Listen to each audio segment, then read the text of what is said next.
This meeting is now being recorded. So good evening. Welcome to our EDS Awareness Educational Series webinar. My name is John Furman.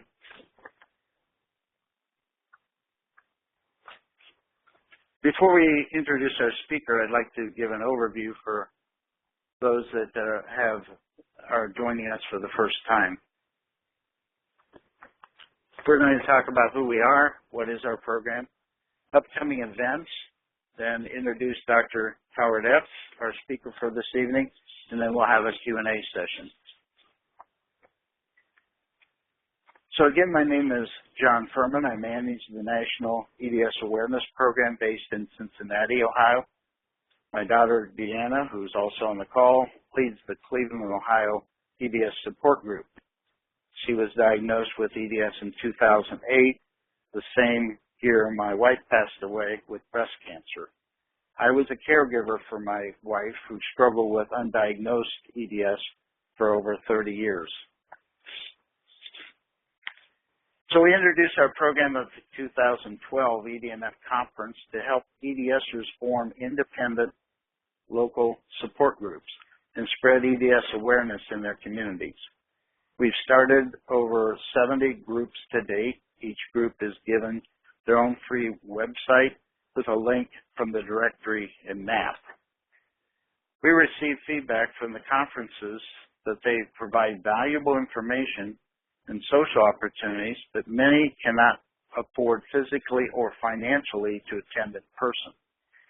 So we decided to bring the speakers to you through the free EDS Awareness Educational Series. We meet every first and third Tuesday, typically at 7:30 p.m. Eastern Standard Time. All the programs are free. The meeting announcement and whenever possible, the webinar recordings will be posted on our website at edsawareness.com for a later replay. You can receive email announcements for future sessions by requesting the free report on our site. Tonight's presentation is sponsored by Body Support Store, where you'll find over 250 products selected by EDSers for EDSers. The store is the only funding for this program and usually covers our monthly web fees. Please visit our store and check out some of the helpful products that we sell.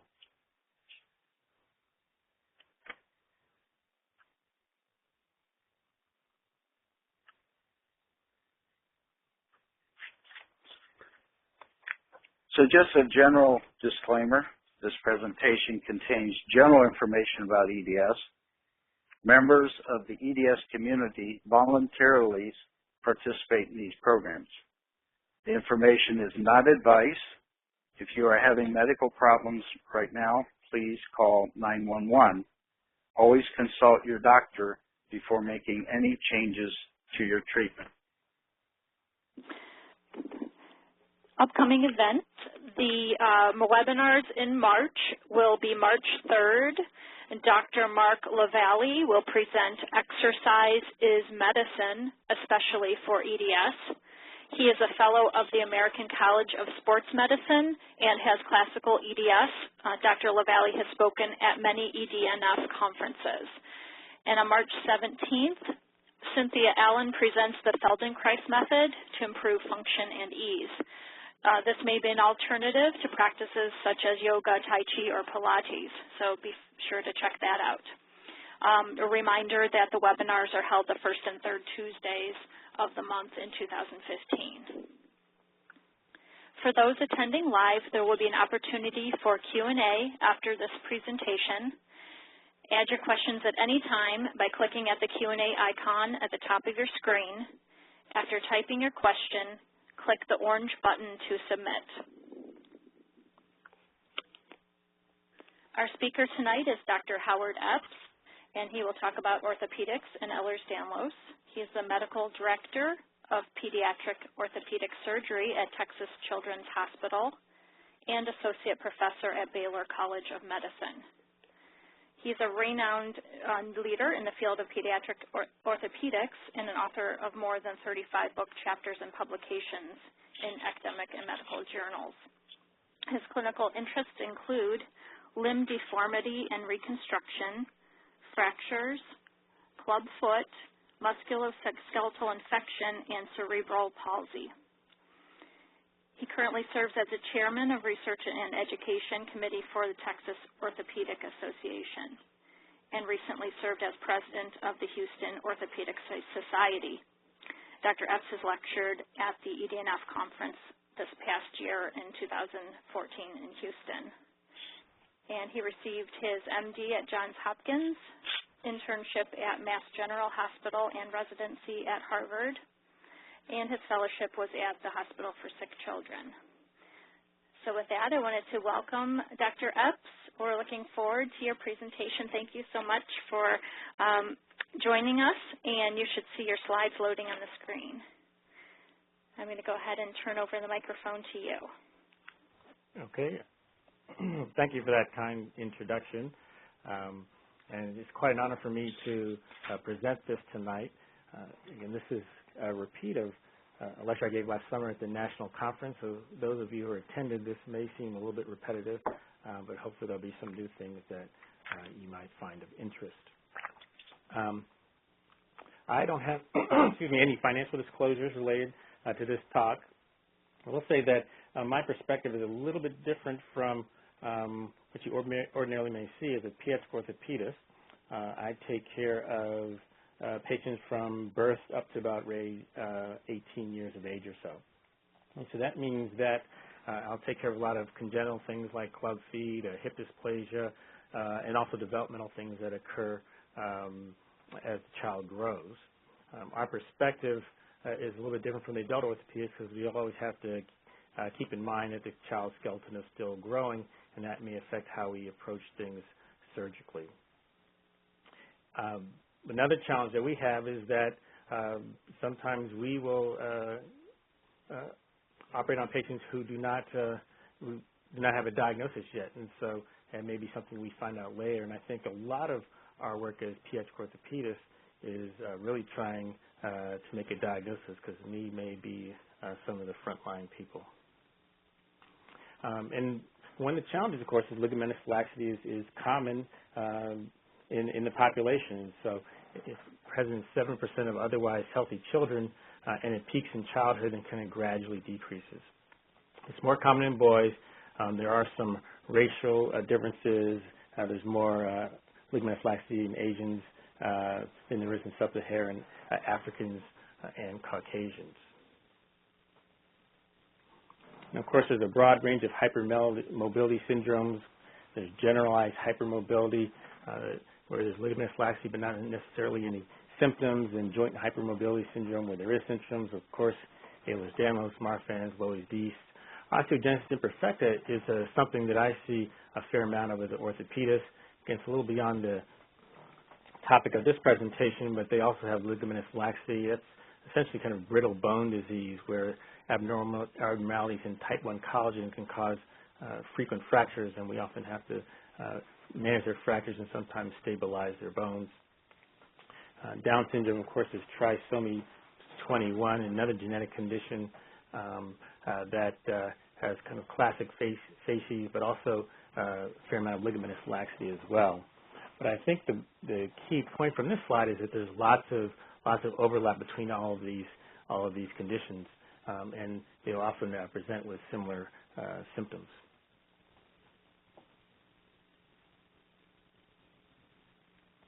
And this slide kind of illustrates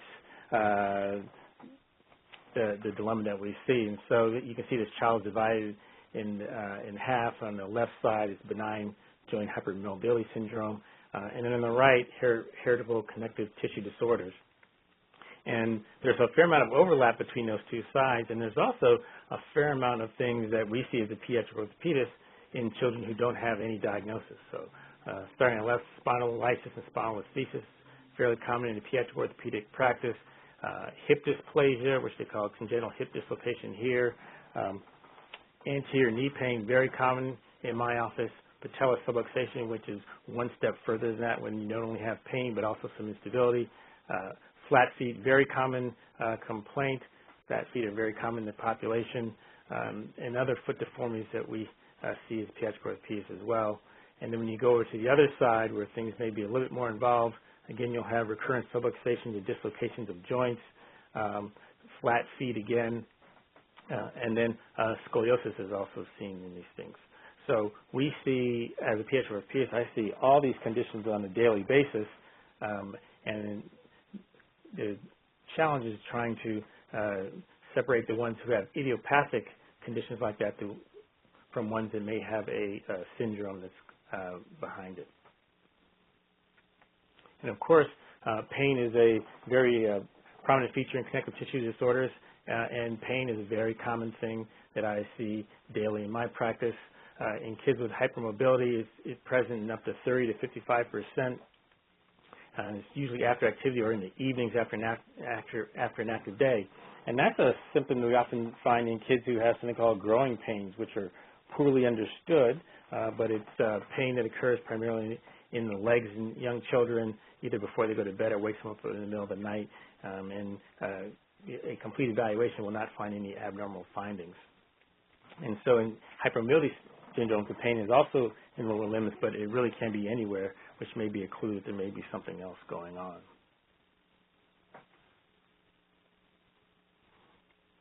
I'm sure you're all aware of the diagnosis, the Beighton Score, which recognizes the hypermobility at various locations in the body, but does not really use symptoms for the diagnosis. And there's the Brighton Criteria, which uses symptoms as well as major and minor criteria for diagnosis. And the Beighton Score looks at various locations of hypermobility. Hyperextension of the small finger will be 1 point on each side, adduction of the thumb to the forearm, 1 point for each side, hyperextension of the elbows and the knees, 1 point for each location, and then back flexion to place the palms flat on the floor. And if you and this is just an illustration of those things, hyperextension of the small finger at the top, the adduction of the thumb, hyperextension of the knees and elbows, and the flexibility of the spine. And essentially, differentiating between hypermobility syndromes and EDS can be very challenging, again, because there's lots of overlap, and that's why it can be very difficult to make that diagnosis. This is well documented in the literature. This is a study of 125 patients who were all at a hypermobility clinic and a tertiary referral center. So all these patients had a diagnosis. Only 10% of them were actually referred because of hypermobility. They usually were referred for some other reason. The mean age of onset was age 6, so primarily in young children, but the diagnosis was made at average of age 9. And so tremendous delay in diagnosis just demonstrates how challenging it can be to make this diagnosis, probably primarily from lack of physician awareness.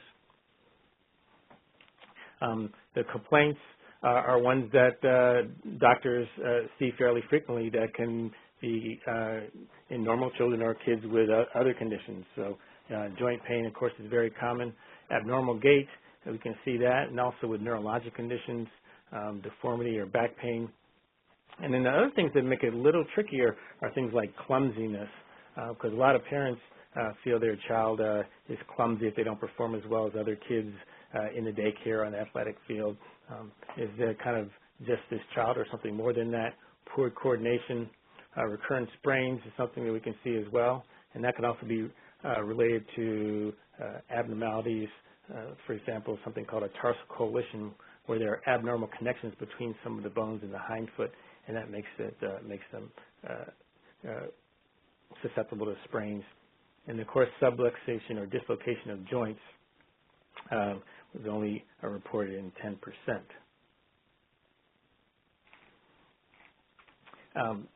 All these patients had profound effects on their daily activities.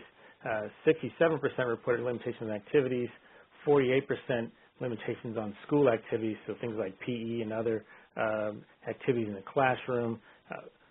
4 out of 10 missed long periods of school, and 40% reported problems writing.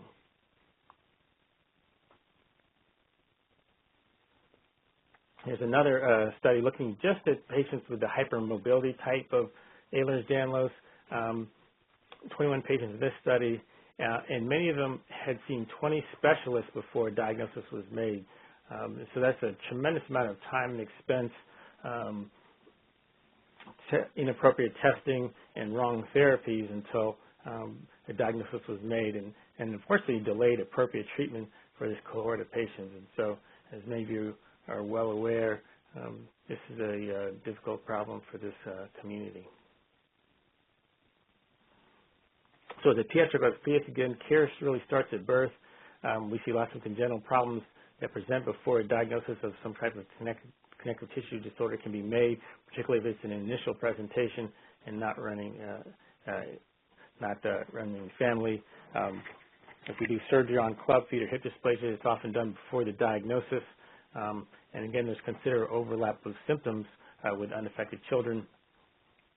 And excuse me, we're probably more involved in diagnosis than we are in actual surgical care. So what are the principles of surgery in connective tissue disorders? Well, clearly, surgery does not address the underlying problem. So while we can try to tighten structures and try to stabilize things, it's often not that successful because we can't correct that underlying problem.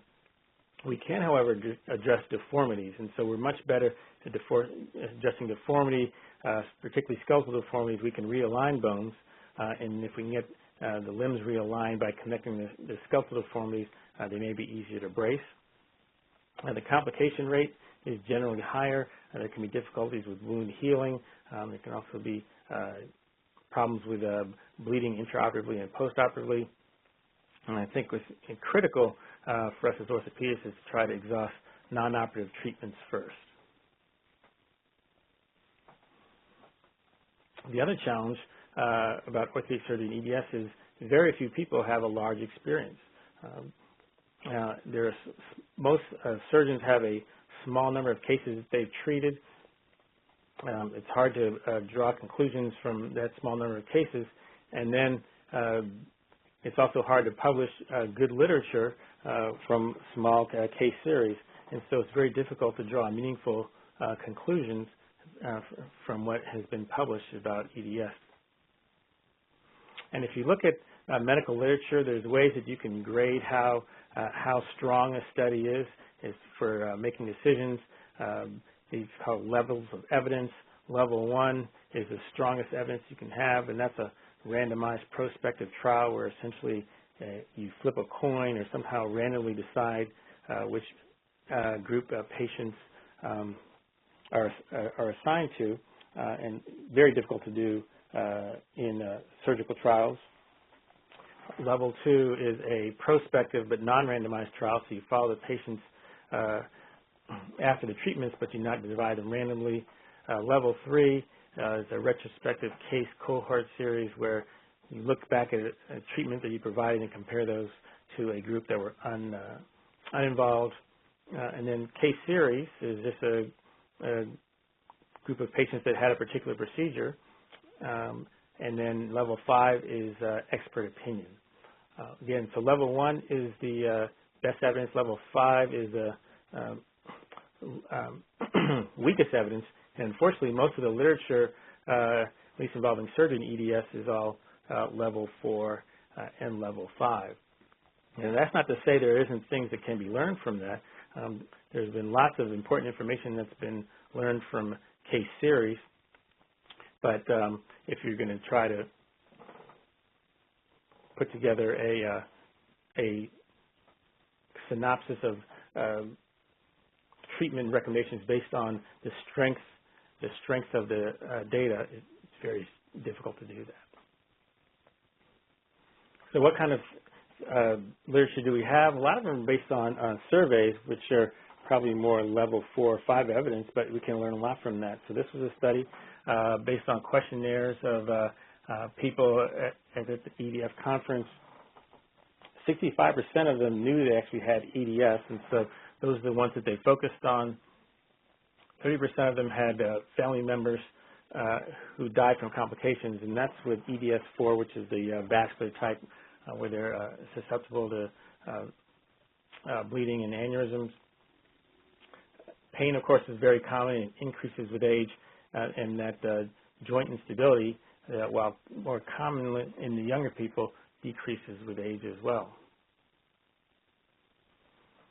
When they asked about the results of surgery, they found that the patients were most happy with arthrodesis or fusion of joints that were done in the hand to stabilize small joints in the hand. They also found that it could be effective in other joints.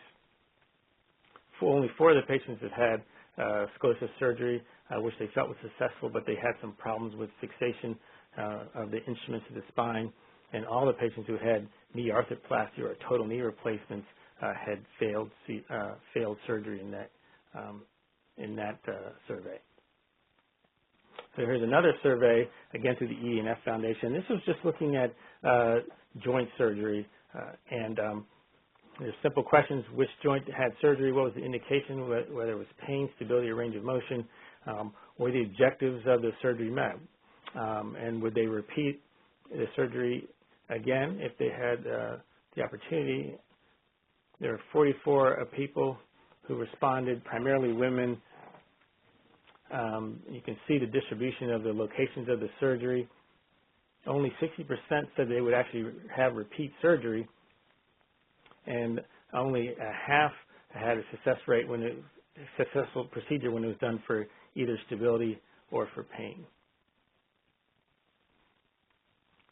Here's another survey of adults from the genetics clinic, and this was in Belgium. This is all adults with a hypermobility type of EDS, so type 3, primarily women, which is what we expected. They asked about surgery location, frequency, and also the satisfaction from surgery. And 71% had surgery, an average of 2 operations per patient. And so 33 had 62 lower extremity procedures, so you can see probably had 1 on each side, though we can't tell exactly for sure. And then 21 had 52 upper extremity procedures. So assumption is probably 1 on each side plus some additional ones. But then you look at the success rate, and only a third were happy with the outcome. And so while one of the other surveys suggested 60% were happy, this is really down to a third. And so that's really makes you pause about indications for surgery and what the expectations would be from surgery. One final survey study was done by Carl Stanitski's group, and this was again participants from the EDNF conference. Questionnaires were sent to participants at the conference prior to the conference, and they got 60 patients who had a definitive diagnosis of EDS. When they arrived to the questionnaire was about surgery and the effect of surgery, but when they came to the conference, they also had physical examinations done by physical therapists and occupational therapists. There was a radiologist, and there were radiology facilities as well. And so if it was indicated, they had x-rays done as well. They had 58 patients with really type 1 through 4 EDS. The other ones were much more rare and were excluded. Half of the patients had a scoliosis, and majority of patients with scoliosis had limitations on their activities of daily living. About a quarter thought they had a hip dislocation, which was actually what we call a snapping hip. And there's the fascia lata is a tendon that runs from the hip down beneath the knee and starts on the tibia, and it can pop over the side of the proximal femur called the greater trochanter, and that can cause a kind of a painful popping sensation that can sometimes be thought to be a dislocation. Large percentage had problems holding objects, higher incidence of joint pain, dislocations, and joint swelling. 70% used an assistive device. Almost half had orthopedic surgery. Type 3 patients had a fair amount of surgery, so almost 60%. Knee surgery and scoliosis. Knee surgery was most common. Scoliosis surgery was uncommon. So again, what are the principles of surgery and connective tissue disorders? Ideally, to realign bones if you can. Consider using allograft. Again, And so allograft would be essentially cadaver tissue that you could use to try to stabilize joints. Generally in children we try not to use allograft because you can't be sure of the age of the patient that is providing the allograft. And so in an ordinary circumstance, if we had a child and we had to replace their anterior cruciate ligament, for example, it wouldn't be ideal to replace that with a ligament from a 75-year-old patient. Well, unfortunately, we don't know that much about tissue donors, but nonetheless, I think allograft in many instances can still be strong enough to provide more stability than just doing a primary repair alone. Arthrodesis or fusion of a joint is one way you can stabilize joints. It can be very effective in the hand, much more challenging to arthrodese the knee or the hip and have a good function. And unfortunately, the literature looking at all of these problems is scant at best. And so a lot of times people are doing cases by the individual patient, which of course is the best way. But unfortunately, a lot of patients also may not necessarily have the diagnosis when the initial surgeries start. So if a patient with EDS is going to have surgery, it's critical to have a cardiac evaluation. Again, there is overlap between several of the conditions, and so things like Marfan syndrome is classically known for dilatation of the aorta, but you can see that in EDS as well as some of the other connective tissue disorders. So they can also get arrhythmia, so it's critical to have a cardiology evaluation beforehand. There's a high incidence of mitral valve prolapse, so it's important to have prophylactic antibiotics prior to surgery to avoid getting endocarditis. Some patients with connective tissue disorders will also have clotting abnormalities, which could be a huge problem during surgery, so it's important to get clotting studies preoperatively to make sure there isn't some type of coagulopathy that could cause a problem. Because of the friability of the tissue, it's very important to carefully position the patient during surgery. For us, it's important to have meticulous hemostasis, again, because of the bleeding problems, but also in some of the conditions, the friability of the vessels, which could lead to a postoperative hematoma or collection of blood, which could compromise healing or the outcome. And then there are also special considerations for the skin, particularly in the ones that have more laxity of the skin. The healing can be delayed. Scars can also spread as well. So you may want to avoid using absorbable sutures, and also probably leave sutures in for a longer period of time to ensure that the wound is healed and strong before removing them. So let's look at some conditions that we can see with connective tissue disorders. So scoliosis, again, scoliosis is a curve in the spine. Most scoliosis that we see is called adolescent idiopathic scoliosis, which means we're not really sure what causes it. But again, we can see it in connective tissue disorders. And the treatment really depends on the curve size and the maturity. And so the larger a curve is, the more likely it is to get worse over time.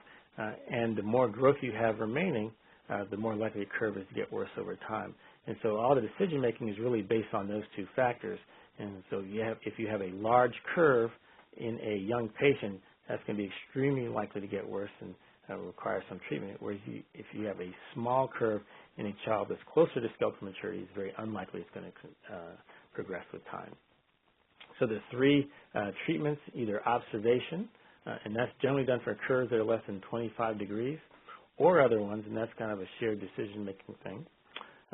Bracing can play a role for curves between 25 and 45 degrees. Bracing does not correct curves, but the goal of bracing is to stop progression. For a long time, there had been some controversy about the value of bracing, but within the last year, there was a randomized prospective trial that was published in the New England Journal of Medicine. It was called the BRACED study, where they randomized children with, again, adolescent idiopathic scoliosis, either bracing or observation. They actually had to stop the study early because there was such a difference between the children who were braced and who and weren't braced. There can be, there's not as much written about the role of bracing in EDS or other connective tissue disorders. There is some in Marfan's, and we'll look at that a little bit. But I think if you have a child that's got considerable growth remaining and an EDS, it's still worthwhile trying to control the curve with a brace if you can. Surgery is considered for curves that are greater than 50 degrees, particularly if they have significant growth remaining. And the surgery that's primarily done is a posterior instrumentation and fusion. Now, there's one type of Ehlers-Danlos, the Kyphoscoliotic Form, which is a tremendous challenge. It's fairly rare compared to the classical type and the hypermobility type, but there are some theories that at least talk about it to try to guide people who may see this infrequent problem. It's an autorecessive problem. They generally have hypotonia in infancy. They're kind of floppy infants. The skin's friable and they have joint laxity. But one of the main concerns is they have early onset progressive scoliosis. And when you have scoliosis in a young infant, that is a tremendous challenge because it is likely to progress. And when a curve progresses, it can progress at a degree a month or so. And if you have a 2-year-old child with a 50-degree curve, you can imagine over the next 3 years they would have a pretty significant sized curve. And if you fuse the spine at that age, that can cause tremendous problems because the lungs and the thorax aren't well developed. You also can see clubfoot in 30% of kids with kyphoscoliotic scoliosis. So again, this is a very challenging scoliosis. They have large progressive curves that appear shortly after birth. And because we weren't really doing anything for the younger children, by the time they were old enough to do surgery, and so ideally they'd be 10 years or older when they thought there was enough growth of the thorax and the lungs to do the surgery, the curves are very large, which made the surgery much more complex, and that makes good outcomes a challenge. So here's one study of Ehlers-Danlos of scoliosis surgery in patients with Ehlers-Danlos syndrome, and this was a kind of combined study of very experienced surgeons, and even pooling all these patients, they had 6 patients in the study.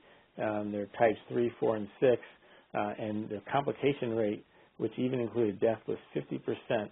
And so their conclusion was operate with extreme caution, and these are highly skilled scoliosis surgeons. Looking at the Kyphoscoliotic Form, another small series, 5 patients who had fusion with instrumentation, 2 major vascular complications, and they found an anterior surgery. So there's 2 ways that you can fuse the spine. You can either do it posteriorly and use rods and hooks, or you can go from the front and essentially slip behind the abdominal cavity and then fuse the spine from the front. But of course, there are large vessels and other things up there that are at risk when you use that approach. And this is just an illustration of the severe types of curves that you can see. And so if you look at the top, tremendous curve right here, which is over 100 degrees. And when you say kyphoscoliosis, so kyphosis is the alignment of the spine when you look at it from the side. And so the thoracic or the upper part of the spine ordinarily has kyphosis, or it sticks outwards, and there's lumbar lordosis, which goes inwards. And with this kyphoscoliotic type, they have, in addition to this severe scoliosis you see from the front, they have tremendous kyphosis from the side. And if you look at the middle picture at the top, that's almost a 90-degree kyphosis there. And so this patient is really almost looking straight down. And so that's clearly difficult for this patient to function. There's tremendous what we call trunk shift. And so if you look at kind of where the center of the spine is and where the head rests, there's clearly a problem with what we call balance. And so one of the goals is to try to correct the curve the best you can, but also try to restore some balance. If you look at the results in the bottom series of X-rays, there's clearly some improvement in the curve. You can't get something like that absolutely straight, but ideally if you can improve their balance, and if you look at this X-ray, at least that kyphosis improves so the patient can hold their head upright. That can make a tremendous difference in someone's life. Now, there are some things that we're doing for early onset scoliosis that have happened in the last few years that may change how we manage particularly that kyphoscoliotic type of scoliosis, which can be quite a challenge. And so one thing is Mehta Casting, and we do that in young children where essentially you have them go to sleep in the operating room, and this is the type of table they use, and you put a cast on and try to derotate the spine, and you can get some good correction by doing that. In the picture in the middle, it shows what a Mehta cast looks like, and this was studied by Dr. Mehta in the United Kingdom, and she's been writing about this for quite a while. And it's a way you can try to control a curve that you can't necessarily control with a brace, and try to delay doing surgery. And these casts are changed every 3 to 4 months, and you can do that for even up to a few years to try to let that child get some more growth before having to do something more definitive. Another thing that we do now for early onset scoliosis is called the vertical expandable prosthetic titanium rib, or vector. And this was a technique that was devised by Dr. Robert Campbell, who used to be in San Antonio and now is at the Children's Hospital of Philadelphia. And again, when you have a young child that has a very large curve, you don't want to fuse the spine, because as they grow, if the child grows but the chest doesn't grow, eventually the chest isn't large enough to provide oxygenation for the body, and the child will die, probably in the teens. And so we'd always try to avoid doing fusions in kids that young. But Dr. Campbell thought we should maybe look at it differently, and instead of working on the spine itself, he put devices in to spread the ribs apart, which can also correct the spine to a certain extent, but also help expand the thoracic cavity. And when those are put in, you can leave them in for 6 months or so, and then take them back to the operating room, and you can expand it again and stretch it out and get more correction. And this allows you to treat kids with severe scoliosis without fusing the spine for several years. And ideally, if you can get them to 10 years of age or so, when their thoracic cavity is close to normal size, then you can do the definitive procedure. Growing rods are another approach, where instead of you put some instrumentation around the spine, but you have fixation at the bottom and the top of the spine, and then it's connected by rods that aren't locked in the center, and that allows the child to grow with some control of the curve, and they can be changed periodically every few years or so, again with the goal of trying to get the child close to maturity without having to fuse the spine. Unfortunately, there is nothing written about any of these things in EDS, but these are strategies that have come on the scene more recently and will probably play a role. So this is an example of Mehta casting. So a young child, a fairly significant curve, and you can see this at 1 year of age when that curve presented. At 3 years of age on the right, you see considerable correction of the curve. And that's with the cast on. Without the cast, it probably isn't, the correction isn't that good, but you've gotten 2 years of growth there without significant progression of the curve, and so that's worked out pretty well. And you can continue to do that as the child grows older. It makes it a little bit difficult for childhood to have them in a cast for a majority of it, but it's much better than the alternative. Here's an example of growing rods. So you see the X-ray on the left where relatively large curve. And in the middle, you see the growing rod construct. So there's some screws here at the bottom. They're attached to rods. Screws here at the top, they're attached to rods. In the center, the rods are connected by these basically called connectors, but they're not locked. And so these can slide in relationship to one another. And so as the child grows, it keeps the curve from increasing, but it also grows with the child. And so a couple years later, you can see the difference in the length of the rods compared to where they were there. Once it looks like they're about to go off the rods, you can take them back to the operating room and either exchange them so that you can continue to get growth without correction. There are now actually motorized expandable rods. So it's the same principle, except the rods have a little motor inside that's activated by magnets, and you can hold a strong magnet on the child's back, and it can gradually stretch out the lengthen the rod.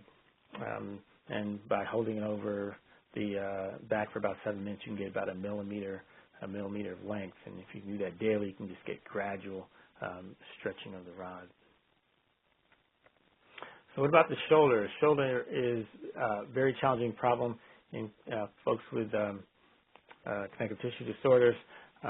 There's different types of shoulder instability that we see. There's traumatic instability, of course. So that's when somebody falls and they dislocate their shoulder. We can see that in connective tissue disorders, but that's not the main thing. There's atraumatic instability, and those are folks who don't quite have a dislocation, but they have a fair amount of pain.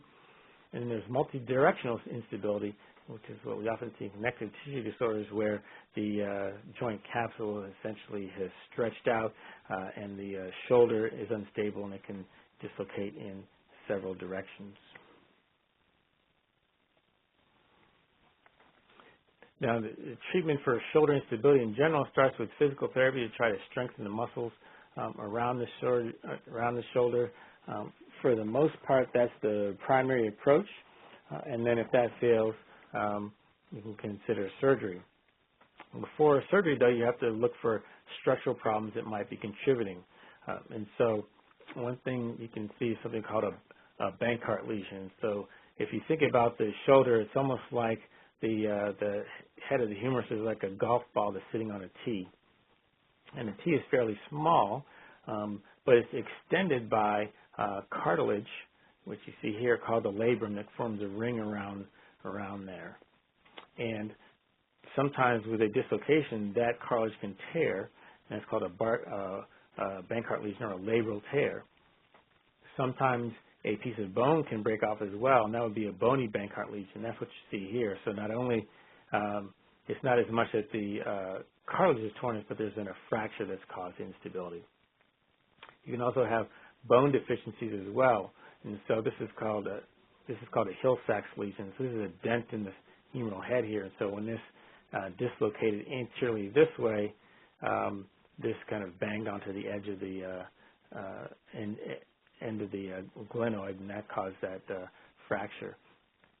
So those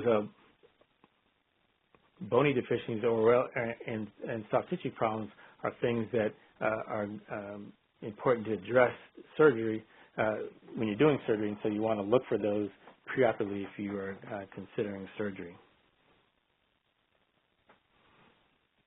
Not a lot written about shoulder stabilization in connective tissue disorders. Probably the best paper was this one by Dewing and colleagues, and they looked at 15 patients who had 20 shoulders that required revision shoulder stabilization. So they had one procedure failed, and this is looking at the repeat surgery to try to stabilize. So they determined eventually that 5 of these patients who required this had EDS, and the other 10 had some type of hypermobility, but no definitive diagnosis. Primarily women in the mean age of 26. In this case, they use cadaver tendon to reconstruct the capsule. So again, it's using some type of allograft, so you're not relying on native tissues to provide the stability. they were able to stabilize 14 of those 20 shoulders. Some still required some additional surgery, and some even required additional surgery for pain. They found that their outcome scores were lower than they would be for people who did not have connective tissue disorders that had stabilization surgery, but there was improvement from how they did preoperatively, and they recommended using cadaver tendons if you're going to try to reconstruct the shoulder in a patient with EDS. And they felt that all end-stage failures most likely had some type of collagen disorder. And if you have continued failure, what are the other options? Well, that's a very tough question. I mean, you can also do an arthrodesis, but the function of the shoulder is really to help position the hand in space. And fusing the shoulder will severely limit that. If you do fuse the shoulder, you usually do it with a little bit of flexion and a little bit of abduction away from the body, so and some internal rotation. So ideally, it will allow you to bring your hand to your mouth and sometimes maybe reach down to the groin area for personal care. But try to avoid arthrodesis of the shoulder if you can, because it's limiting. Arthroplasty is something that can also be done, but there's no data in the literature that really looks at either of these problems in this population. So it's really something that's more theoretical. What about the hip? Well, developmental dysplasia of the hip is, again, something we see a lot of pediatric orthopedics, but it also can occur in folks with connective tissue disorders. There are risk factors for developmental dysplasia, which can occur in anybody. So babies who are breech are more likely to have hip dysplasia. It's more common in firstborn infants. It's more common in girls. It's more common in pregnancy where there was a low amount of amniotic fluid in the womb, and also it's more common in twin gestation. So anything that kind of crowds the infant in the womb can lead to hip dysplasia. And you can see in this child how both hips are not sitting deep in the socket, they're kind of sitting out to the side. So how do you treat that? It's easiest to treat early. So the early it's detected, the less invasive the treatment is. You can start with bracing. This is something called a Pavlik harness, and this is our kind of first line of treatment that we use. It basically holds the hips in the ideal position to have the hips stabilized in the socket, which is with the hips flexed and away from the body. That's probably successful 90% of the time. If that fails, you can try a stiff abduction brace, as you see here. That will sometimes stabilize and reduce a percentage of the hips that fail Pavlik harness. Yeah, if that doesn't work, then you can go ahead and do what we call a closed reduction, where you put the child under anesthesia, try to put the hip back in the socket, and then put a body cast on like this. This is called a spica cast, and they would stay in that for anywhere from 3 to 4 months. It's rare to need open surgery early on if it's detected, and open surgery where you put the hip into the socket directly is really only indicated for failure of non-operative treatment. Now, developmental dysplasia of the hip is very common in EDS type 7. They found that it was extremely challenging. So all the things that we use first line, so the Pavlik harness and the bracing fail. Doing a closed reduction generally tends to fail as well. Trying soft tissue procedure alone fails, and so the bone work is the only way they found that could be successful. And this is an example of a child that had open reduction, so you can see the hip was displaced, and then the hip was reduced there, and they're in a cast. They stand for about 10 weeks or so. This is a child without a connective tissue disorder, and again, in EDS type 7, this is not likely to be successful. So what do I mean by bone work? It means not only tightening soft tissues, but shortening the bone, so shortening the femur bone, often realigning it, and then doing what we call a pelvic osteotomy, so something to reorient and deepen the socket, and this can be held open with a piece of bone that you've taken out of here and stabilized with some pins. Hip instability is very common in children with Down syndrome as well. Again, a similar condition with ligamentous laxity, and they have found that the results of the standard treatments are very poor, and the few surgeons that have had success have required an extensive procedure like this with both femoral and pelvic osteotomies in addition to reduction of the hip. So again, this is a series looking at this is the initial description of EDS type 7, very difficult to treat. All those preliminary things failed, and when they were able to get the hips reduced, they were still unstable. And so one question is that necessary? So here's one kind of case report out of Children's of LA, where they had a child with type 7 EDS, and the child had bilateral dislocation of the hip, and the father had type 7 EDS, and he was 31 years of age at the time, and he didn't have any pain in his hips at all. And so we do think that in general for hip dysplasia, having a dislocated hip is better than one that is subluxated, so kind of in the socket but unstable. We know those hips that are in the socket and unstable or partially out of the socket will do poorly, whereas the ones that are completely out of the socket are less likely to actually run into trouble.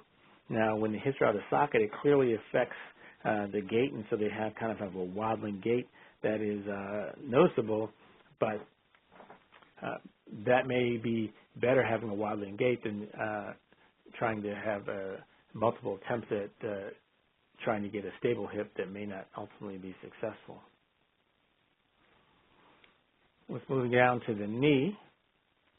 Patella instability is extremely common in children without connective tissue disorders, and of course very common in folks with connective tissue disorders.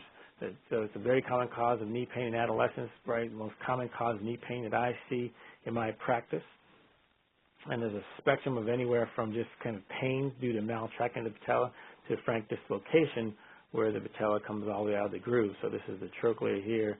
Ideally, the patella will fit nice in the center, but you can see this one is subluxing to the side. So what are the risk factors? Well, you can have a bony anatomy. You can have a shallow trochlea. So instead of a nice deep trochlea like this, it can be flat, and that can tend to make the patella unstable. You can also have malalignment. So, for example, if someone's knock-kneed, that will tend to make the patella unstable because the forces will really tend to pull the patella out to the side.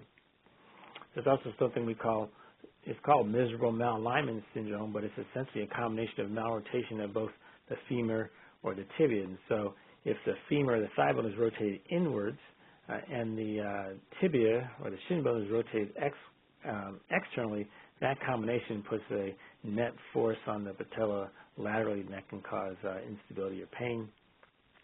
Patella instability, of course, can be related to weakness or muscle imbalance or ligamentous laxity, which is primarily what we see here. So what's the treatment? By far the most treatment is going to be non-operative with physical therapy or bracing, something like this. There are lots of types of braces on the market. I'm sure there's some even on the website here that can be helpful, but that's again the primary treatment because we can't really connect the underlying soft tissue problems. Now, if there is bony deformity, we can correct those successfully, and so this is an example down here of a child with knock knees, and that was corrected by using a technique that we can do in children called guided growth, where you can put a little plate and screws across the growth plate there. It slows down the growth on the inside of the knee while allowing the outside of the knee to continue to grow. The legs straighten out, and you can take those plate and screws back out. And so that's a great way that we can correct alignment problems in children that's not available for us, unfortunately, in adults. But, of course, in adults, you can do what we call an osteotomy, where you cut the bone and realignment and achieve the same result. One of the things that's becoming more common in pediatric orthopedics is what we call a medial patellofemoral ligament reconstruction. And so when the patella dislocates, it usually dislocates to the outside of the knee, and the tissue on the inside of the knee gets stretched out. And there's a structure called the medial patellofemoral ligament, which can be reconstructed on the inside of the knee, ideally to try to stabilize the knee. And classically, it's done with a harvesting of one of the hamstring tendons, and it's used to essentially tether the patella to the femur. You can see that might be something successful in patients with EDS, perhaps with a allograft tendon, but again, there has been nothing presented or described, and so that's really more theoretical. But for a case that is really refractory to any type of treatment, that may be something that would be considered. Patients with EDS can get arthritis as well. You can see in this top picture there's bone on bone, so complete loss of cartilage. The solution for that in any patient would be either arthroplasty or a fusion. There's one small series looking at arthroplasty in EDS patients, so 10 patients with 12 knees. Most of it was done for instability, though a few had arthritis. So everyone did better post-operatively, but not as well as people who do not have connective tissue disorder, though the majority of the patients said they would have the surgery again if they needed to. Falling at the foot, flat feet, very common in the general population. So I see several patients every day for flat feet. It's really universal in infants, and it's very common in children. It's felt that the arch develops up until about age 10. And most flat feet are what we call flexible flat feet. They're flat when you're standing up, but when you're not standing up, they make a nice arch, or they make a nice arch when you rise on your toes. There is a small percentage of flat feet that are symptomatic. That is generally associated with a tight Achilles tendon. We still try to treat that primarily non-operatively with stretching orthotics, kind of like you see on the right, and surgery is rare. Now, if I see a child with a lot of with flat feet and a fair amount of pain, and they don't have an Achilles contracture, that's often a red flag to me that, well, maybe there's something else going on, something like connective tissue disorder, and lead me to look for some of the other things that might suggest that that's the case. So there are some discussion about flat-foot and EDS. Again, Ainsworth study showed that it was 71% in that series. It can be some pain associated, and the orthotics can be useful. There's no series in literature that talks about doing surgery for flat foot in EDS, and so we would try to avoid that. What kind of surgery is done for flat feet? So let's say someone who doesn't have EDS, what kinds of things do we do? Well, it's only if there's completely exhausted all the non-operative options. Generally, folks who come to surgery will have calluses under the talus, just from the talus here pointing downward and bearing weight. There's two primary approaches. Podiatrists like to do something called a subtalar arthroereisis, which we'll describe. I have no experience with that, but it's very common in the podiatric world. Most orthopedists will err towards doing something called a calcaneal osteotomy, where you cut the bone, the heel bone of the calcaneus, and put a bone graft in to realign it. Again, there's no evidence of you doing either of these procedures in EDS, so you could conceivably, a calcaneal osteotomy is doing more bone work than soft tissue work. Perhaps it could have a role. So what's a subtalar arthroereisis? It was described by Maxwell Brancheau, and essentially you take a metal screw and you place it in the subtalar joint and kind of props it up and corrects the flat foot. Never quite understood how putting a piece of metal in between two bones could be effective, but podiatrists do this very frequently, and I think they're happy with their results. This calcaneal osteotomy that I tend to prefer is something that's described by Evans in the 70s. You make a cut in calcaneus, so here's the heel bone, kind of open that up, and then you put a wedge of usually allograft bone in that essentially lengthens this side of the foot. And so if you think about a severe flat foot, it's almost like the medial side of the foot is much longer than the lateral side. And this procedure is designed to lengthen that lateral side of the foot. So by making a cut in the heel bone, putting a wedge-shaped piece of bone in there, it stretches out the length of this side of the foot, and that pulls this foot around to cover the talus. So you can see here the talus, which is this kind of your ankle bone, is pointing to the center. It's not really pointing towards the first metatarsal here. Once you lengthen this side of the foot and push it around, then it points more towards that first metatarsal. And when you do that procedure, you actually see the arch reform as the foot is pushed around. And here's an example. So here's a fairly severe flat foot.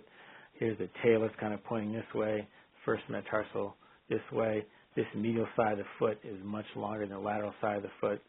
Here's an intraoperative picture where we've made a cut in the talus here. This is our wedge of bone that we've placed in. You can see the talus now is really pointing more towards that first metatarsal. In general, when we do that, because these tissues on the medial side of the foot have been stretched out of shape, we will often make an incision on this side, tighten up that capsule, and then shorten one of the tendons on this side. That, again, in EDS may not be as effective since the soft tissues may not be as strong, but another thing you consider, and we do this in patients with cerebral palsy, is you can, after you do this lateral column lengthening, you can do arthrodesis or fuse that tailonnavicular joint to prevent that bone from moving back out of position. Clubfoot, again, is seen in EDS. We see it in primarily EDS type 6, and it's also fairly common in Loeys-Dietz syndrome, which is another connective tissue disorder. We also see it in clubfoot adducted thumb syndrome. This is a rare connective tissue disorder, kind of in the Ehlers-Danlos family, where they have hand deformities, foot deformities, and also kind of bleeding problems. The technical name for clubfoot is talipes equinovarus. So there's three components. So there's adduction of the forefoot. So the forefoot here points inwards toward the center of the body. There's the equinus of the hind foot, and so the foot points downwards. And then there's varus of the heel. And so if you look at the heel here, instead of it resting right beneath the tibia here, it kind of points inwards.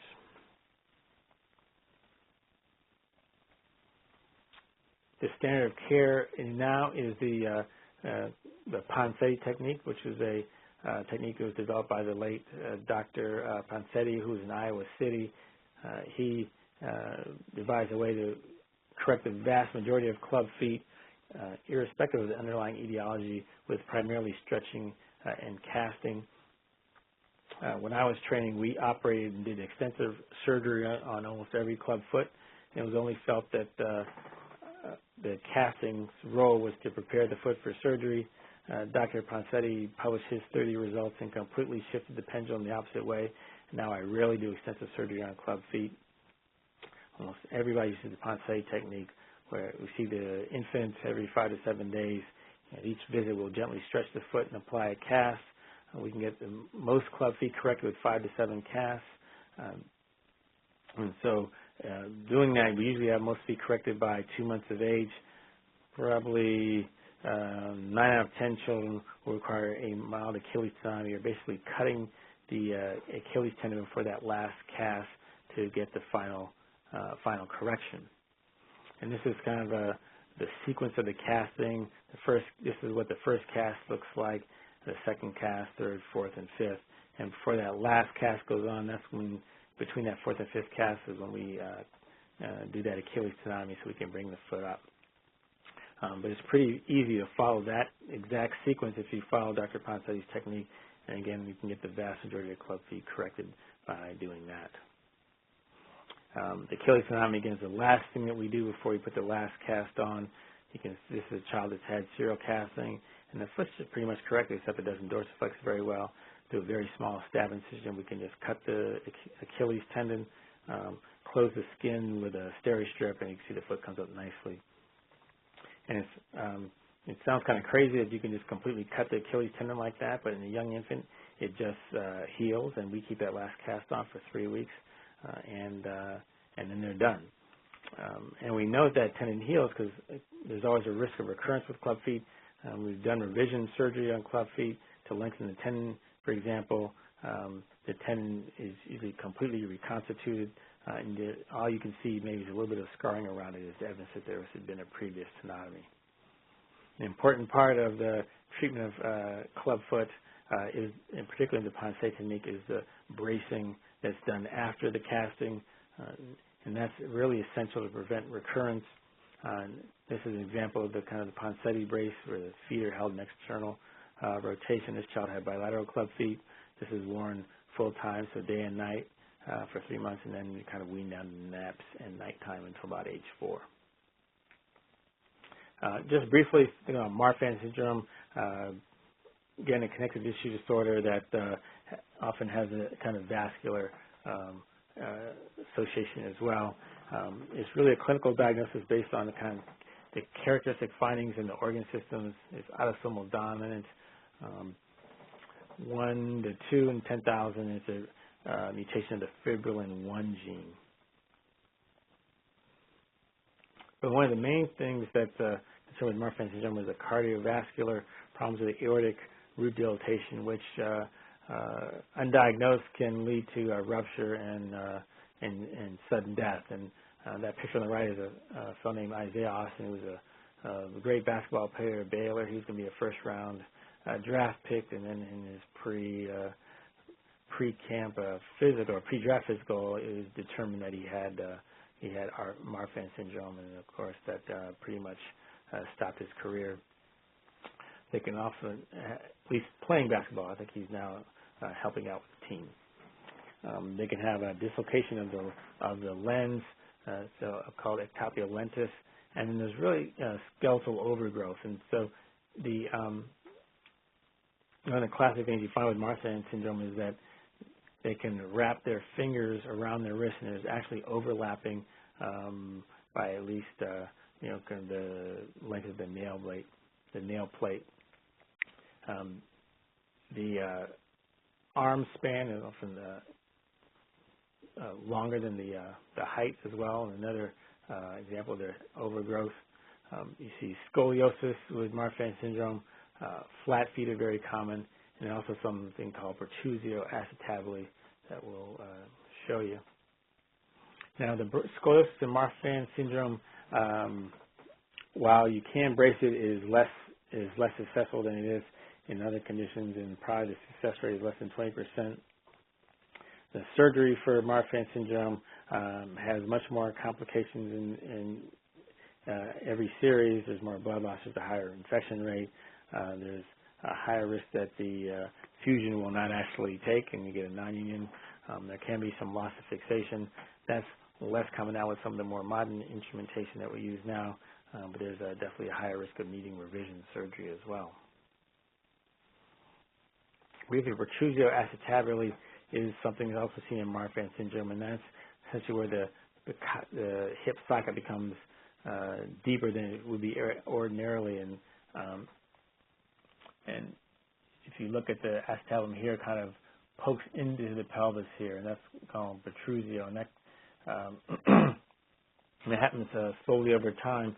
There's not a great solution to that other than a total hip replacement, and that again has higher risk of complications than total hip replacement in folks who don't have Marfan syndrome. But fortunately, the functional outcomes are similar to patients who have arthritis, just standard osteoarthritis. Thanks. So I'm glad to entertain some questions.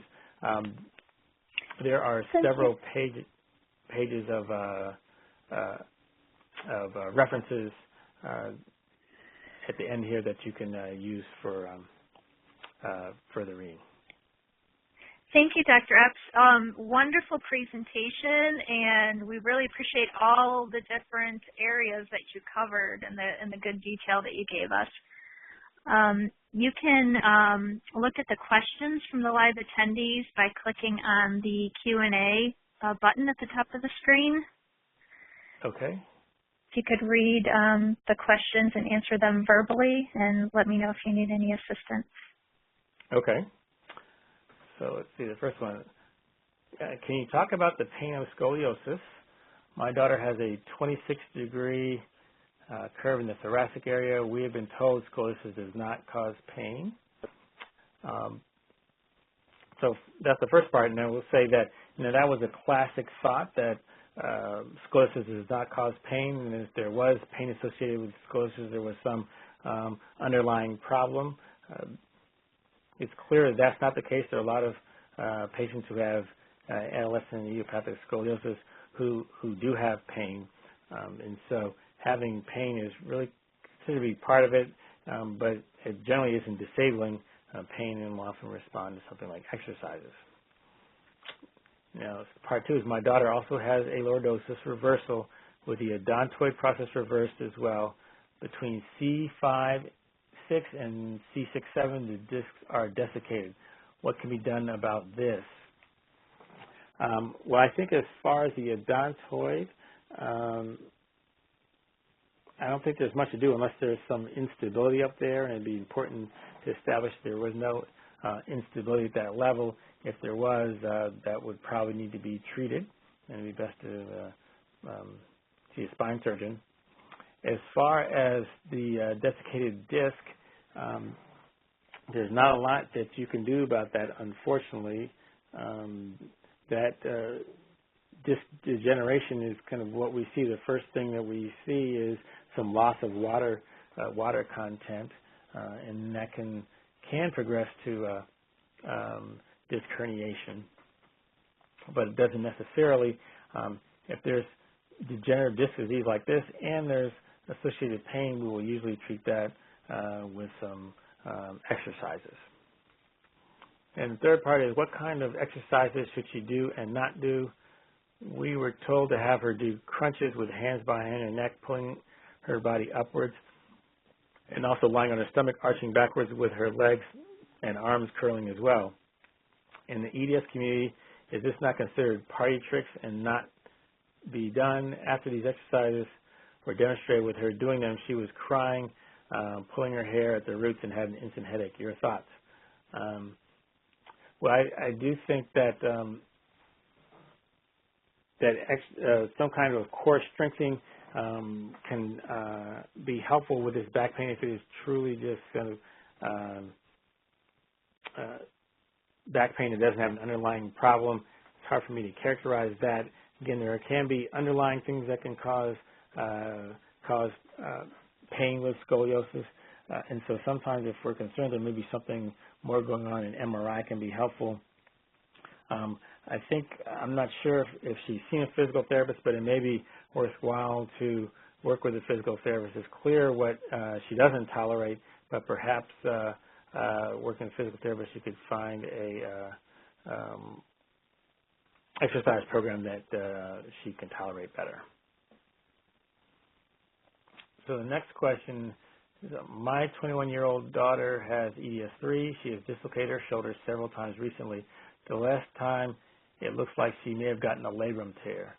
She is currently trying PT, but her ortho has mentioned that surgery may be necessary. What will determine if surgery is the answer, and what do we need to know about surgery on an EDS patient? Any insight would be helpful. And that was, a great question, because that's something that we looked at. Again, if there's a labral tear, that's really a kind of a structural problem that essentially decreases the effective side of the size of the glenoid or the socket, and so that's often an indication for surgery. And so generally, if I have a patient even without a connective tissue disorder, they've had a traumatic shoulder dislocation, and I put them in therapy. If they fail, I will definitely get a MRI to look for a labral tear, because that could be an explanation for why they failed. And there's some people who argue for just doing a MRI acutely for any shoulder dislocation to look for something like a labral tear before embarking on physical therapy. I do think, at least the evidence, at least in these case series, suggests that stabilization in EDS patients can be more challenging. So in addition to labral tear, it may be beneficial to use some type of augmentation, perhaps with allograft, to provide more stability. Next question. Are there any suggestions you can offer to prevent ribs from subluxing, or what to do when that happens?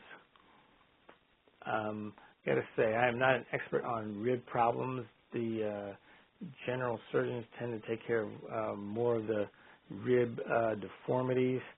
I'm not aware of any particular treatment for subluxation of the ribs, but a chest surgeon would probably be a good person to consult with for that.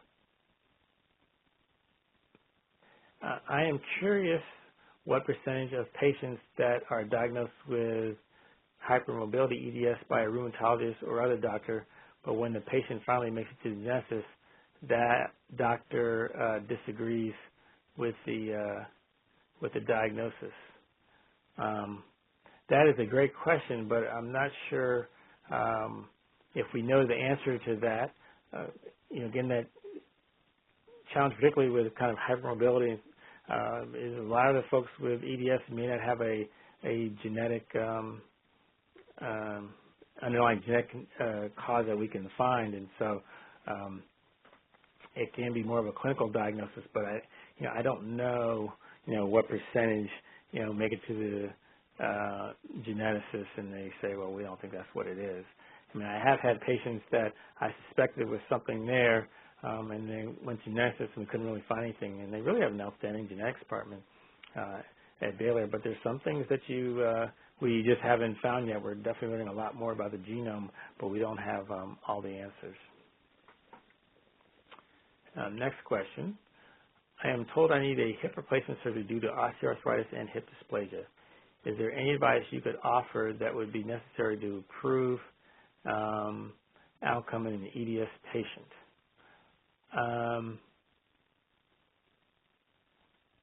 I think that the approach for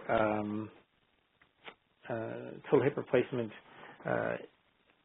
particularly secondary to dysplasia, would be the same as it would be in a patient that does not have EDS.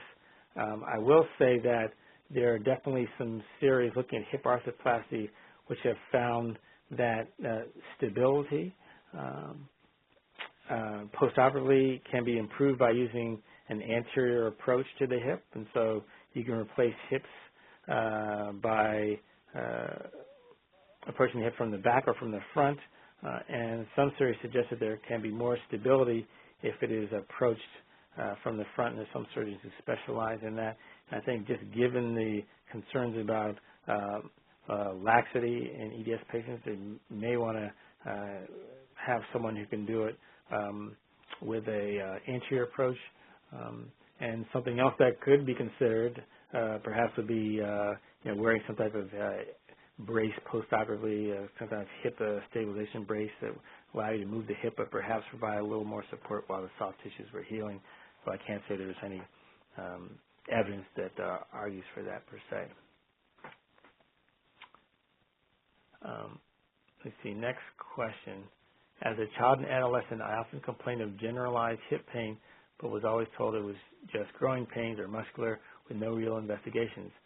5 years ago, at age 25, x-rays were finally taken. I was diagnosed with hip dysplasia, cysts, impingement, and labral tears, which probably resulted from dysplasia.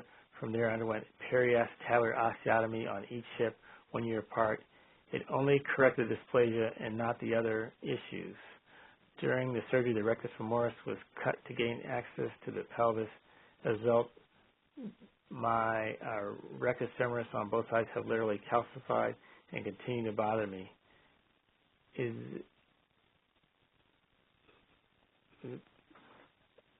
there anything that can be done? I already had a large amount of heterotopic ossification removed on one side because it was pressing against the nerve and causing pain issues. Also, I have never regained strength on both sides, mostly muscular related. is there hope that this will continue to improve if I am now 3 years post-op? Well, that's a complex problem that it's pretty hard for me to have an opinion on, kind of based on the description. I do think there's always rule for continued strengthening, and if there's residual muscular weakness, I don't think that 3 years is necessarily some type of endpoint, and you could kind of continue that. Heterotopic ossification is clearly a challenge, and if you've had it once, any type of additional surgery would definitely require some type of prophylaxis, which sometimes either involves low-dose radiation or sometimes indomethacin to try to prevent that. But that is a challenging problem. Boy, I don't know if I can give you a clear answer on that one. Next question. How common are Baker's cysts in people with EDS, and are they common?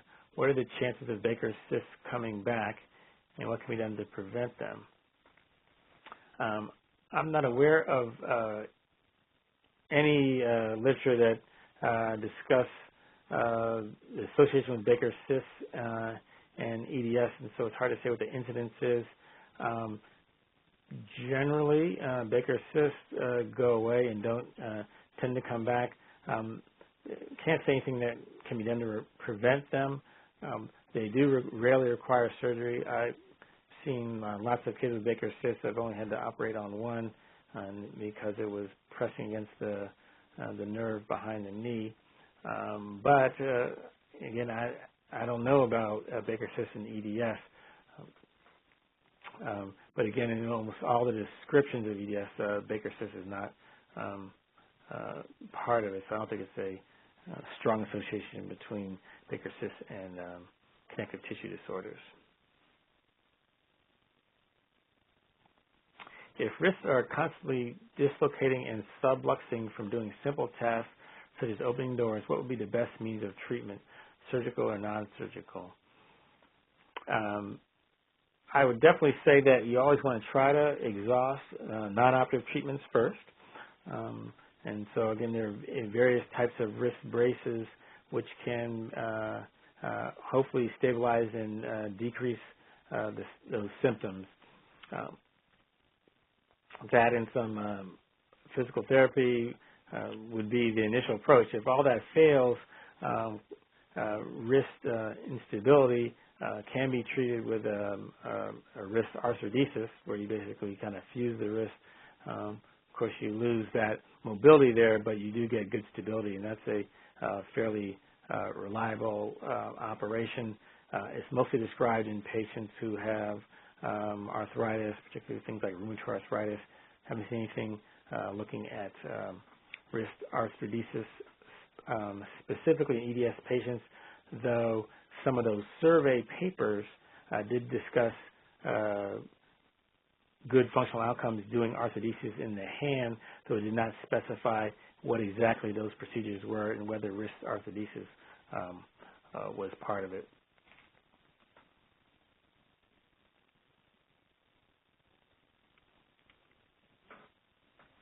Okay, and then let me see. Next question. Big question. I've been receiving different opinions about how safe are steroid injections into joints and or muscles. I've been told that I should limit the amount over time because it will deteriorate the surrounding tissues. This concerns me. I had a doctor recently tell me that there are no long-term effects of cortisone injections. What's your experience in using these in EDS patients? What are the risks, and what do you typically recommend for an EDSer? That's from Jennifer, and unfortunately, Jennifer, I have no experience using steroid injections in EDSers. Again, it's pretty rare for me to do steroid injections in general in children, and that's generally we can get things, at least in children, to settle down with maybe some anti-inflammatory medications and local treatments. I think that steroid injections are good at decreasing inflammation. I think the question for you would be, what is the underlying problem that's causing discomfort? If it's instability per se, then I'm not sure how helpful steroid injections will be over time. Now, if there's some mild tendinitis that is secondary to some instability, it could help with that, but I don't think that steroid injections are necessarily a great long-term solution. Next question. I am an adult who has classic EDS diagnosed by Claire Francomano. She also noted that my knees hyperextend. I occasionally accidentally hyperextend my knees when going downstairs, which sometimes causes bigger cysts behind my knee. I went to an orthopedic doctor wondering if a knee brace with stops would be in order. I did let the doctor know that I have EDS. Instead, he prescribed physical therapy in order to strengthen my rolling ankles and then planned for the PT to eventually work on helping me strengthen my knee muscles. But it's my understanding that we should not try to strengthen, only tone our muscles. What are my thoughts for bracing to help knee hyperextension? I definitely think a brace could be helpful. There is clearly laxity that contributes to this that strengthening muscles won't necessarily correct, and so I think a brace would definitely be a reasonable approach to that problem. Next question. Was kyphoscoliosis always seen in young children, or can it be found in adults if it was missed as a child? So with a kyphoscoliosis type of EDS, it is generally found in younger children. I guess it could be found in adult if it was missed, but that would suggest that it was very small or maybe not present in infancy and then perhaps presented later. Because generally, if you have a large curve in a young child, but as the curve got larger and larger, it'd be very hard for that not to be noticed by a parent or the child's doctor, because particularly larger curves, you get those additional things like shifting of the trunk. And with the kyphoscoliosis type, again, they have that kyphosis that tends to tip their head forward, so they would have symptoms associated with that as well. And next question. I'm also curious about any connection between my sway back and one of my children being pigeon-toed and hypermobility EDS. Also, is HEDS more difficult to diagnose in those significantly overweight? Thought being that it might be harder to see the degree of laxity with extra weight on the arms and legs. So I don't think there's any connection between the sway back and one of the children being pigeon-toed. So in-toeing is something that we see very commonly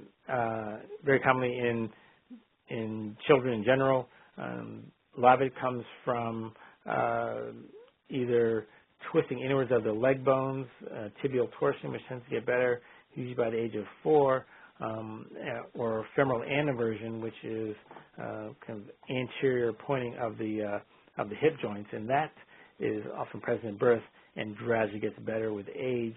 And there's good studies to show that it can continue to correct into the teen years. I'm not sure what the sway back represents.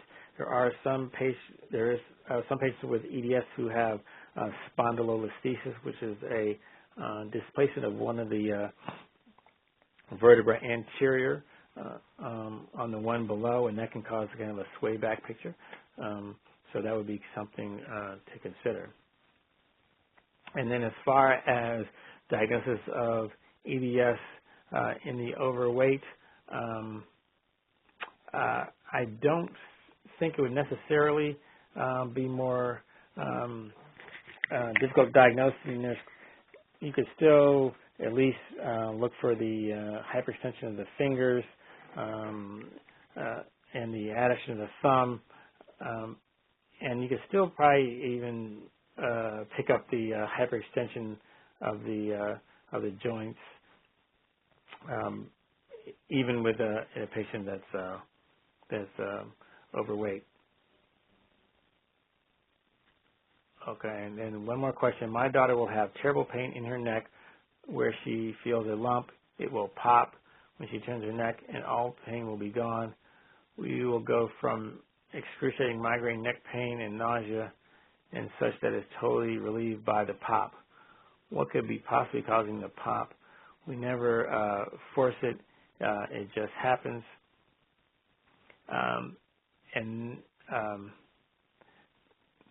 Boy, it's hard to say without seeing her. There's definitely, popping usually in joints isn't well understood. It's thought to be a vacuum phenomenon of some of the joints, and that's kind of how knuckles and things like that crack. If there's actually something that she can feel, it sounds like it may be something more muscular, but it's hard for me to say without actually seeing her.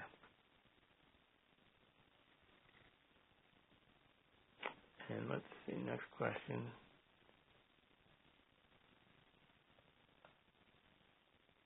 Can you address rotation in scoliosis? I have curves in the 20 to 30 degree range, but the rotation is significant. That's a very important point. So scoliosis is classically thought of a kind of a two-dimensional problem where there's just curving of the spine to the side, but it is a three-dimensional problem where there's not only curvature of the spine but also rotation of the spine as well. And it's that rotation, particularly in the thoracic area, that causes the rib cage to rotate as well and can cause that visible rib hump that as often is the first clue that there may be scoliosis. As far as the rotation goes, I think particularly if you're an adult, fortunately those curves are small, so they wouldn't be at great risk of progression. So there's a possibility. The only way you can really adjust the rotation of the spine, the rib hump, is with surgery, and with some of the newer instrumentation, we can not only correct the frontal plane curve of the spine, but you can also derotate the spine to a certain extent as well. Next question. I had a Hauser procedure in the early 70s to correct knee dislocation, but immediately post-op I had so much swelling the cast had to be cut open. A second knee surgery, arthroscopic, in 2006, again caused extreme swelling. In your experience, opinion, is extreme swelling related to EDS or just a complication? And that's a tough call. Again, some folks with EDS can have clotting disorders. There can also be some friability of the blood vessels, and so it's very possible that it could have been related to the EDS. Next question. Let's see. Oh, sorry. My ankles have been a problem for me. They are not very stable. As I am aging, I am now 60 years old, they are getting worse. My doctor at Stanford said that the talar heads are almost completely dislocated just sitting on his exam table, relaxed with my legs hanging down. The skin over these bones has sores and thickened skin. I am currently using custom ankle braces, but I have a great deal of pain in my ankles. Is there anything that can be done for this problem? The other areas I dislocate are my toes and sternum, and I have found no way to prevent these dislocations.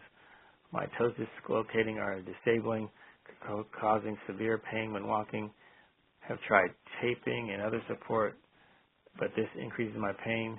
My sternum pops in and out, and this is the most severe pain I've ever experienced, but it goes back into place within 20 or so minutes. Local doctor wants to put shots of steroids into this area. I'm hesitant to do this for fear of worsening my problems. And then lastly, my skin is paper thin. Doctors have told me when putting in sutures, and he was like sewing up wet tissues. Okay, so I guess starting with the ankles, again, it's difficult to say without seeing the X-rays. I'm not sure if there's any associated arthritis or if it's just instability. The options for severe ankle problems that have failed non-additive treatment, which again would be probably the cornerstone, would be either a total ankle replacement, which can be done. There's nothing in literature looking at in EDS patients, or ankle arthrodesis, where you basically fuse that ankle joint. You can reliably fuse the ankle joint. It ends up, of course, you end up with a stiff ankle, and so those forces are shifted to the next joints, and it can cause problems there. And for the toe dislocations, I guess it depends where the dislocations are. I'm not sure which joints are dislocating. If it is possible to fuse toes as well, which provides some stability, but hopefully wouldn't shift the problem somewhere more proximal. Your skin is paper thin, and that is a problem that we see with EDS patients, and so any type of procedure would require meticulous detail, handling the soft tissues, and ideally, probably the sutures would need to be left in for a fairly long period of time, possibly with some immobilization as well, to hopefully get things to heal. But you're definitely at risk for soft tissue complications, particularly after a large procedure. As far as the sternum goes, again, I'm not as well versed in chest wall problems, and so it may be worthwhile visiting with a thoracic surgeon about that. Next question. I am an older adult whose EDS type 3 has worsened in the past 4 years. I'm now having problems with both ankles slipping, with pain. Left hip is the worst. Left hip is slipping with pain. Bottom of right and left legs have fallen to the top of my feet. Podiatrist said it is not the tibia or the fibula. They're going to modify my AFOs. Only dislocations I've had were when I had TMJ. TMJ went away when I was fused for craniocervical instability. My head does not move, so my mouth doesn't open wide, eliminating the TMJ. Have had major ankle sprains with no dislocations. More pain and slipping of my ankles now, and I'm in my mid-50s. Well, it's hard to say exactly what that slipping is. Is it instability of the bones, or it could be sometimes the tendons can be unstable around the ankle as well, which can cause popping like that. And I think that I'll definitely try to modify the bracing and things like that to see if that can be a way to manage those symptoms. And I guess the last part is, for the information about my ankles and left hip slipping, is there a possibility this will worsen as subluxations or dislocations happen? I'm disabled. Do not want this to happen. It's hard to say exactly what the left hip slipping is. That could be, again, kind of what is thought of as being a snapping hip, where the fascia lata snaps over the greater trochanter of the hip, and it's not an actual hip subluxation. Don't think that would necessarily worsen. And for the ankles, it's hard to know exactly what's going on to say whether it could worsen or not. Next question. My 9-year-old daughter has ankle, knee, hip, and lower back pain.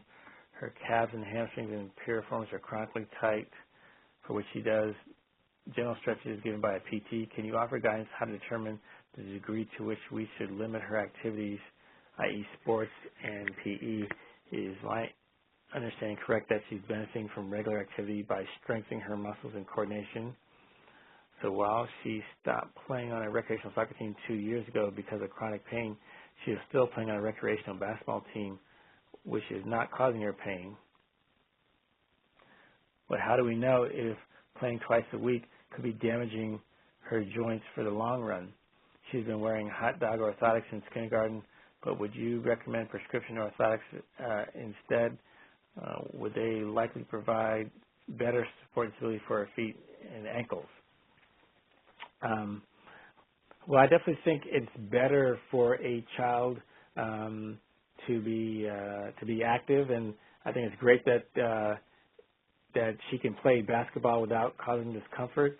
I do think that if she was causing some type of damage to her joints, she would have at least some symptoms to suggest that that was the case. And I think for just being a child, I think it's great that if she can find activities that she can do that not only kind of help keep her muscles fit, but as a child, and particularly in girls, this is the most important time to build the strength of the skeleton. And so in addition to calcium intake is important for girls to be active because by the time they reach 20, they've pretty much achieved the skeletal strength that they're going to get for the rest of their life, and it kind of gradually decreases. So the more strength that your bones have by young adulthood, the better off you'll be as far as preventing osteoporosis later on in life. And as far as the orthotics, if she's wearing those hot dog orthotics and they work for her, I don't see any reason to change it. Particularly, they sound, I'm not sure, but they sound like they'd be less expensive than prescription ones. So if she wears those and they work for her, I would just keep doing that. Next question, how important is it to have labral tears corrected surgically? How effective is it? Well, I think particularly if there's problems with recurrent instability of the shoulder and there's a labral tear, I think the odds of that instability settling down are not very good without correction of the labral tear. I think there are good ways to correct labral tears. There's lots of strategies, whether it's done open, though the majority of shoulder surgery like that now is done arthroscopically, and they can put things called suture anchors in, which will attach to the bone, and you can use that to tie down the labrum. And if you do have EDS and there's some laxity, that may be done with some also some tightening of the shoulder joint as well. But labral tears in general are a common cause of persistent instability of the shoulder and will usually need to be addressed. Next question. I have had surgeries on both feet for bone spurs, one requiring debridement from Achilles and reattachment with a screw. I have spurs on multiple other places, spine, shoulders, etc. Is this relatable to HDS? And I don't know the answer because it's hard to say what those spurs actually are without seeing an X-ray. There are, I don't know if these are something we call osteochondromas, which can cause, they're kind of benign tumors that can occur at various places in the skeleton, but it's hard for me to say what exactly those are. So I'm not aware of any association with quote bone spurs with hypermobility EDS. Next question, reoccurring plantar fasciitis and multiple recurrent bursitis locations. Can this be attributable to HEDS?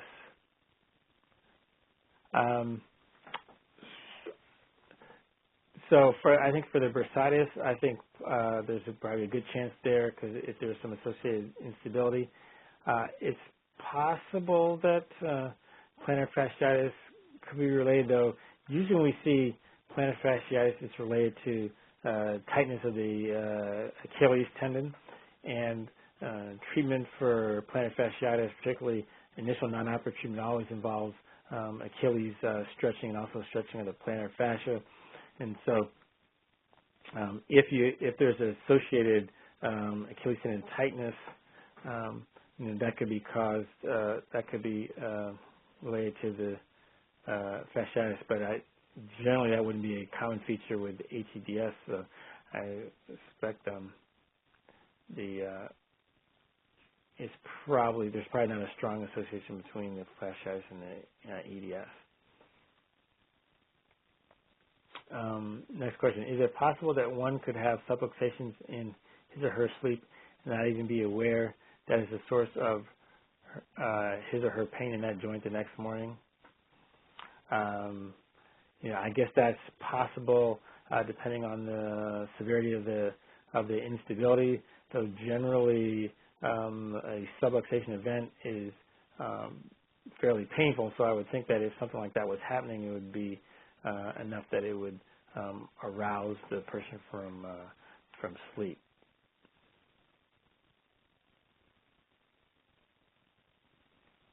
Next question. My knee always slipped out of socket and currently have a problem with knees slipping out but not fully.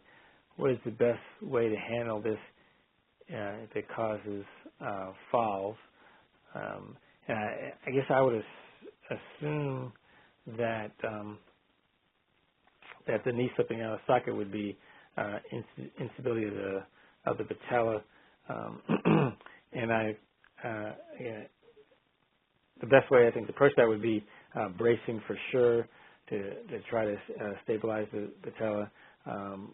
Also some exercise as well. If it's actual instability of the knee joint, probably more structural brace could be helpful as well. Some type of hinged knee brace that could provide more stability that would, and hopefully prevent the falls.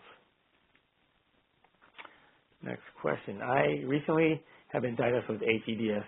Should the fact that my maternal aunt had antiphospholipid syndrome be relevant to my rheumatologist?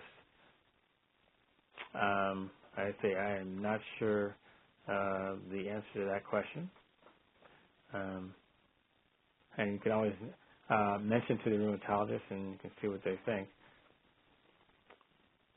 As a newly diagnosed adult starts getting treatment, is there an orthopedic rule of thumb for how to prioritize surgeries and or treatments when there are many areas of pain? I can't say there is a rule of thumb.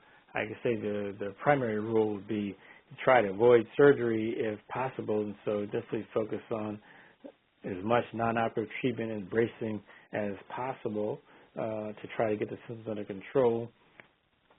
And once that has been exhausted, if there are areas that are persistently a problem, then that would be the place to start. But hopefully, with bracing and other modalities, you could avoid surgery altogether.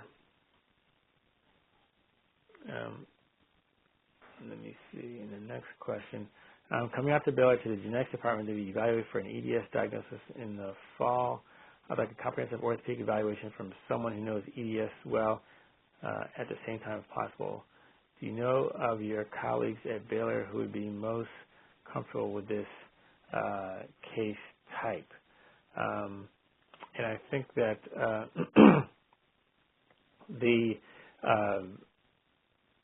at least the geneticists at Baylor do both pediatric and adult patients, and so they have adult orthopedists that they work with, and some of it would probably kind of depend on where your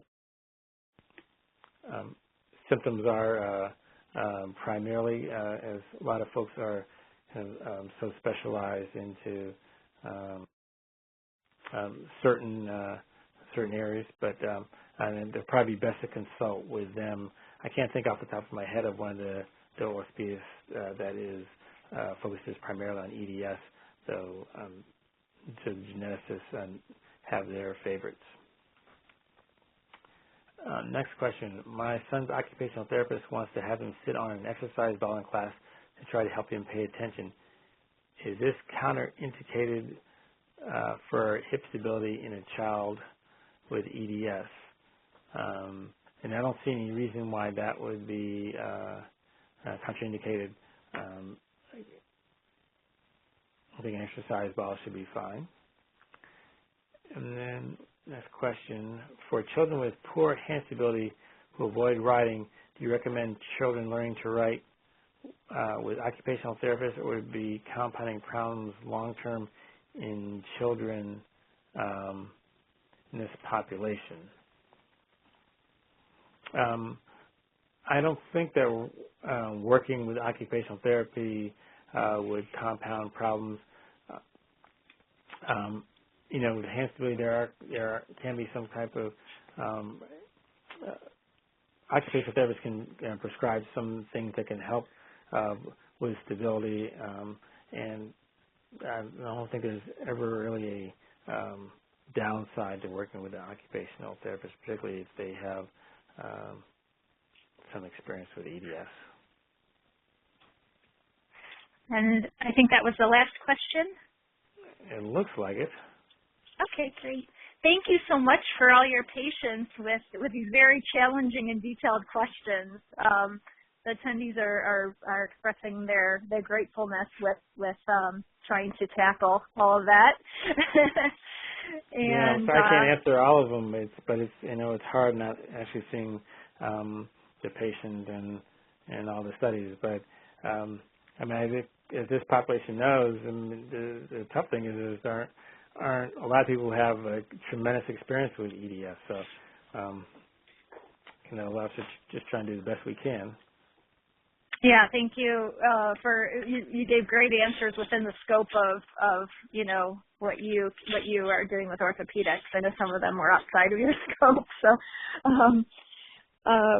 everybody's very thankful for the answers you gave. We're getting comments coming in here, and thank you very much for being so generous with your time and expertise tonight.